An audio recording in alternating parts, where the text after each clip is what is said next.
প্রতিনিধি দল শান্তিপূর্ণভাবে প্রধান উপদেষ্টা মহোদয়ের সাথে দেখা করতে গিয়েছিলাম, কিন্তু তিনি এতটাই ব্যস্ত, আমরা দীর্ঘ 2.5 ঘন্টা ওখানে বসেছিলাম, উনি আমাদেরকে 5 মিনিট সময় দিতে পারেননি।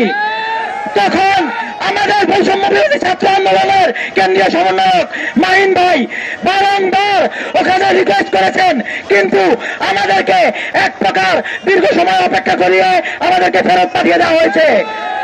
তখন আমাদের বৈষম্য বিরোধী ছাত্র আন্দোলনের মাহিন ভাই সহ অন্যান্য সমন্বয়কদের উপস্থিতিতে, সকল বিডিআর সদস্যদের উপস্থিতিতে এবং বিডিআর পরিবারের উপস্থিতিতে আমরা আজকের কর্মসূচি ঘোষণা করেছিলাম।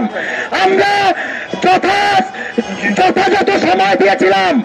আমরা কিন্তু সরাসরি এসে কোন হাটলাইনে যাইনি, আমরা কোন জনদুর্ভোগ তৈরি করতে চাইনি।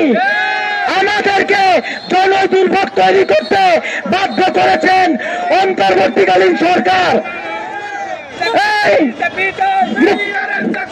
মুক্তি মুক্তি মুক্তি চাই, মুক্তি মুক্তি মুক্তি চাই। ব্রকেট ব্রকেট ব্রকেট ব্রকেট, তুমি কে আমি কে, তুমি কে আমি কে।